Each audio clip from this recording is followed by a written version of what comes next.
Welcome to Learning with Philemon. In previous videos, we have been looking at mass spectrometry. In this video, we will move on to the next spectroscopic technique, infrared spectroscopy.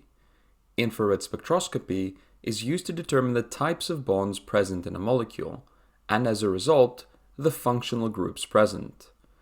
A bond between two atoms can be thought of as a spring that can stretch and compress. In this animation, we see a water molecule, with a yellow atom representing the oxygen atom and the blue atoms representing the hydrogen atoms. The OH bonds are stretching and compressing. This repetitive movement is called a vibration. We can induce this excited vibrational state by shining infrared light on a sample. Certain wavelengths of light are absorbed by the molecule, causing certain bonds to vibrate in this manner. Remember that infrared light has wavelengths longer than visible light, between 760 and 100,000 nanometers. Note that this type of vibration is called symmetrical stretching. There are other types of vibration possible, but the study of these goes beyond the IB and A-level courses. Now let's see what spectra are formed in this process. This is the infrared spectrum of propanone, also commonly referred to as acetone. The x-axis of infrared spectra are labeled as wave number in centimeters to the -1. A wave number is equivalent to the reciprocal of the wavelength, 1 over wavelength, lambda. The x-axis shows us the different wavelengths of infrared light passing through the sample. The y-axis of infrared spectra are labeled as transmittance. If light of a certain wavelength is not absorbed by the molecules in the sample, then all of the light passes through is transmitted. This corresponds to 100% transmittance. The lower the transmittance percentage, the more light is absorbed. To interpret infrared spectra, we look at the dips in transmittance, which are called peaks. For example, a prominent peak in the spectrum of propanone is at approximately 1700. In an exam, you will have access to a data table where you can check which wave numbers are absorbed by certain bonds, causing them to vibrate.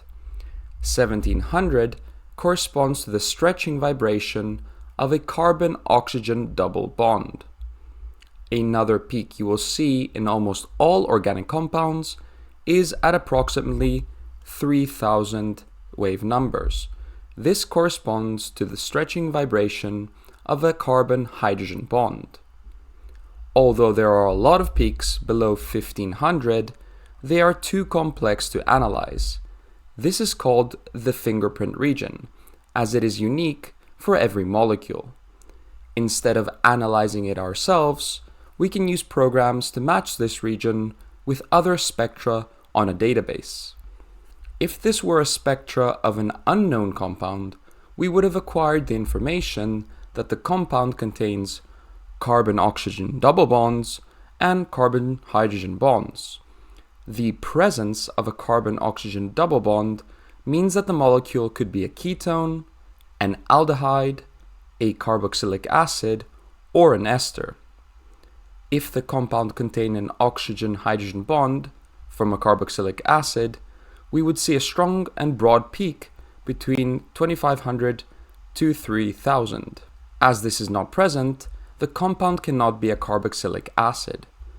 With only the information from this infrared spectrum, we cannot determine whether the compound is a ketone, an aldehyde, or an ester. However, as we will see in later videos, we can use information from other spectroscopic techniques in conjunction to determine the identity of an unknown compound. Now let's take a look at some other common features in IR spectra. Although you do not have to memorize peak wave numbers for exams, the more you see IR spectra, the more you will recognize certain patterns. There is an easy way to distinguish between the IR spectra of alcohols and carboxylic acids. Below we see the spectra of 1-propanol and propanoic acid. Both compounds contain an oxygen-hydrogen bond. However, the peak does not appear in the same region for alcohols and carboxylic acids. For alcohols, the OH peak is a strong and broad peak between 3,200 to 3,600. For alcohols, you will be able to see the peak for the carbon-hydrogen stretching vibration at 3,000. For carboxylic acids, the oxygen-hydrogen peak appears lower, between 2,500 to 3,000. As a result, the carbon-hydrogen peak is covered. The reason why the oxygen-hydrogen peaks for both alcohols and carboxylic acids are broad is because of hydrogen bonding.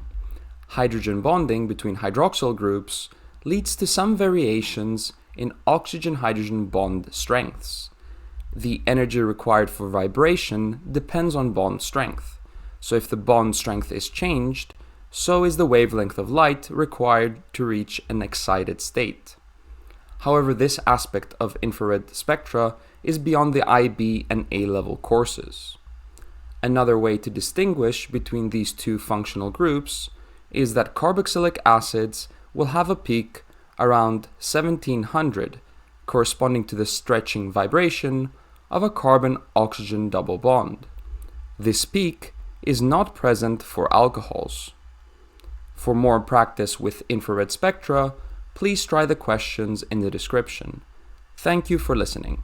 If you haven't already, please subscribe for more content. Stay curious.